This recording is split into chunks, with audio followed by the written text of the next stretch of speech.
तो लीजिए प्यारे विद्यार्थियों, हमारे पास में आ चुका है कक्षा 10वीं अर्धवार्षिक परीक्षा 2025-26 के लिए सामाजिक विज्ञान विषय का पूरा पेपर और इसका पूरा सॉल्यूशन।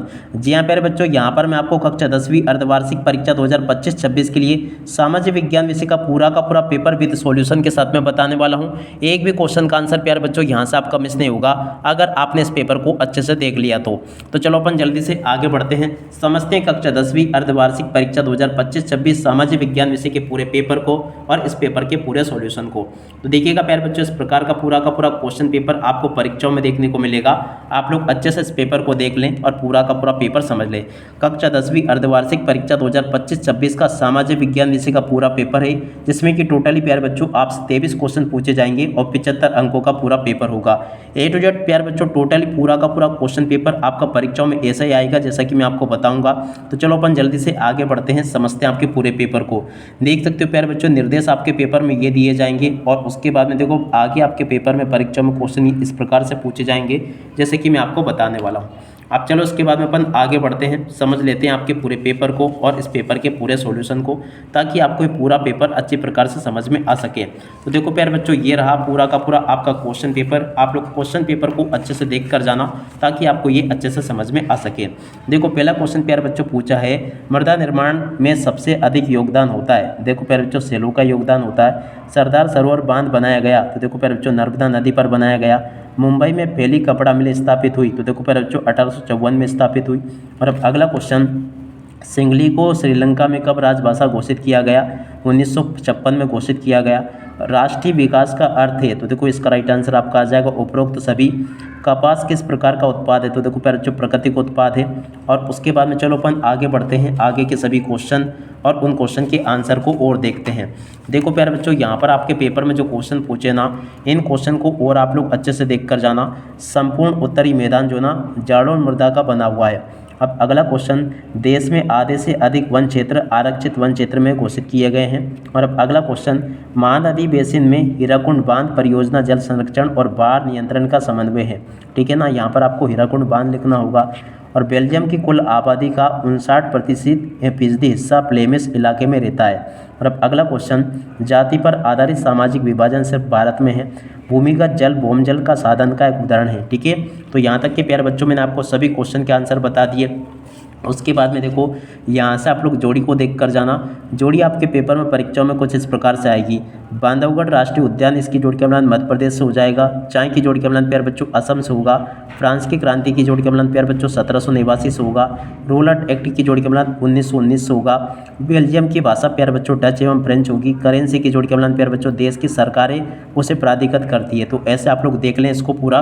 और उसके बाद में देखो प्यारे बच्चों आगे बढ़ते हैं, आगे के सभी क्वेश्चन और उन क्वेश्चन के आंसर को मैं आपको बताता हूँ। ठीक है, अब इसके बाद में देखो इन क्वेश्चन के आंसर को देख कर जाना, जैसा कि मैं आपको बता रहा हूँ। सत्य सत्य बताइए। देखो प्यारे बच्चों, सत्य सत्य यहाँ से आप लोग अच्छे से देख लेना। पहला क्वेश्चन, मध्य प्रदेश में स्थायी वनों के अंतर्गत सर्वाधिक वन क्षेत्र आते हैं। सत्य होगा। बहुउद्देशीय योजनाओं के कारण भूकंप आने की संभावना बढ़ जाती है। सत्य होगा। 1805 में फ्रांस की क्रांति हुई थी। असत्य होगा। यूरोपीय संघ का मुख्यालय ब्रुसेल्स है। ये भी सत्य होगा। 2011 की जनगणना के अनुसार पुरुषों की साक्षरता दर 76% है। असत्य होगा। किसी भी अर्थव्यवस्था को 4 क्षेत्रों में बांटा जाता। असत्य होगा। ठीक है, इन क्वेश्चन के उत्तरों को प्यारे बच्चों आप लोग अच्छे से देख लें। उसके बाद में देखो आगे आपके पेपर में यहाँ पर आपको एक वाक्य पर एक शब्द में उत्तर देखने को मिलेंगे। पहला क्वेश्चन पढ़ते हैं, बांधों को आधुनिक भारत का मंदिर किसने कहा था? जवाहरलाल नेहरू ने कहा था। पवन और सौर ऊर्जा संसाधनों की बहुतायत किस राज्य में है? तो देखो यहाँ से आपको लिखना हो गुजरात, महाराष्ट्र और तमिलनाडु राज्य में है।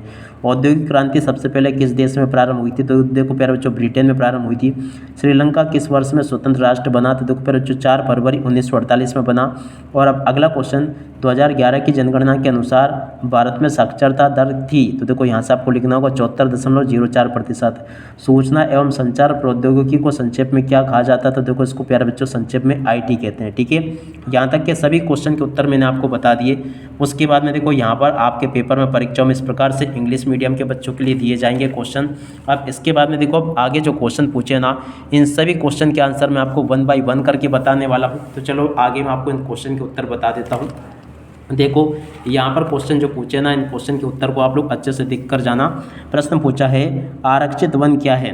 देखो प्यारे बच्चों, आरक्षित वन क्या है, इस क्वेश्चन के उत्तर को यहाँ से देख लो और पूरा का पूरा लिख लेना। और उसके हाथों में प्यारे बच्चों क्वेश्चन पूछा था पारिस्थितिकी तंत्र से क्या तात्पर्य है। इस क्वेश्चन के उत्तर को यहाँ से देख लो। और अब अगला क्वेश्चन प्यारे बच्चों देखते हैं क्या पूछा है, अभयारण्य किसे कहते हैं। प्रश्न नंबर 7 जो पूछा ना, इस क्वेश्चन के उत्तर को प्यारे बच्चों यहाँ से देखकर लिख दो। ये लिखा है जैव विविधता क्या, इस क्वेश्चन के उत्तर को यहाँ से देखकर लिख दो। और अब अगला क्वेश्चन प्यारे बच्चों देखते हैं क्या पूछा है।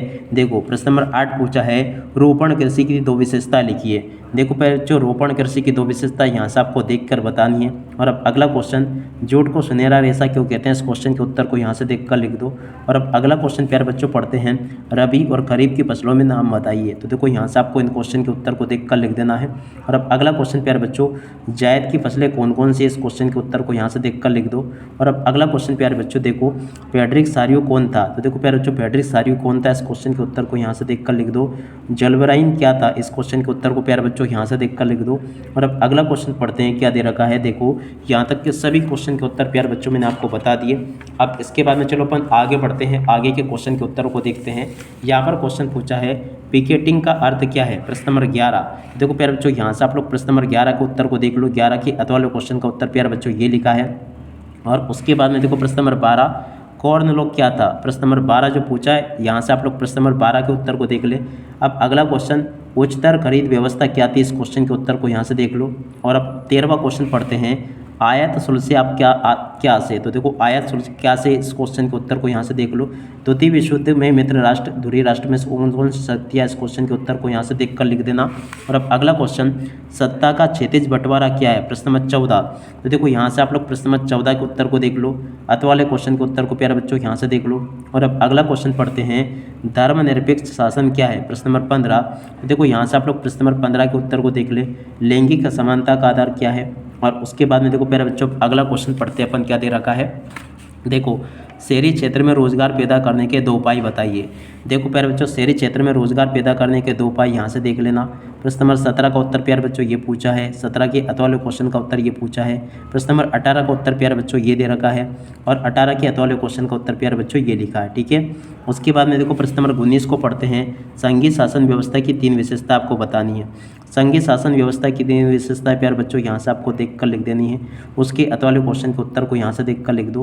प्रश्न नंबर 20 पूछा है एटीएम क्या है। देखो प्यारे बच्चों एटीएम क्या है, इस क्वेश्चन के उत्तर को यहाँ से देख लो, याद कर लेना। भारतीय रिजर्व बैंक के 3 कार्य प्यारे बच्चों मुद्रा जारी करना, बैंकिंग विनियम और मौद्रिक नीति को बढ़ावा देना। और अब अगला क्वेश्चन प्यारे बच्चों मृदा अपरदन के 4 कारण। तो देखो प्यारे बच्चों यहाँ से आप लोग मृदा अपरदन के 4 कारणों को देख लेना। और उसके बाद में चलो अपन आगे बढ़ते हैं, आगे के सभी क्वेश्चन और उन क्वेश्चन के उत्तर प्यारे बच्चों मैं आपको बता दूं। तो देखो यहाँ पर क्वेश्चन पूछा मृदा अपरदन के कोई 4 कारण लिखिए। देखो यहाँ से आप लोग मृदा अपरदन के 4 कारण मैंने आपको ऑलरेडी बता दिए थे। अपन यहाँ पर देखेंगे प्रश्न नंबर 22 जिसमें कि क्वेश्चन पूछा भारत माता की छवि और जर्मेनिया की छवि की तुलना कीजिए। देखो प्यारे बच्चों भारत माता की छवि और जर्मेनिया की छवि की तुलना आपको इस प्रकार से कर देनी है। भारत में आधुनिक राष्ट्रवाद के उदय के कारण आपको बताने। प्रश्न नंबर 23 के उत्तर को प्यारे बच्चों यहाँ से देखकर लिख दो। इस प्रकार से प्यारे बच्चों मैं आपको A to Z सभी के सभी क्वेश्चन और उन क्वेश्चन के उत्तर बता चुका हूँ। एक भी क्वेश्चन का उत्तर प्यारे बच्चों यहाँ से आपका मिस नहीं होगा अगर आपने इन क्वेश्चन के आंसर को अच्छे से देख लिए तो। अब इसी के साथ में प्यारे बच्चों देखो यहाँ पर आपके पेपर में इस प्रकार से मानचित्र कार्य भी पूछा जाएगा। तो मानचित्र प्यारे बच्चों आप लोग परीक्षाओं में भरकर आना अच्छे प्रकार से, ताकि आप लोग इसको परीक्षाओं के लिए प्यारे बच्चों अच्छे प्रकार से हल करके आ सकूँ। अब इसी के साथ में प्यारे बच्चों इस वीडियो को यहीं पर पूरा करते हैं। नमस्कार, जय हिंद, जय भारत।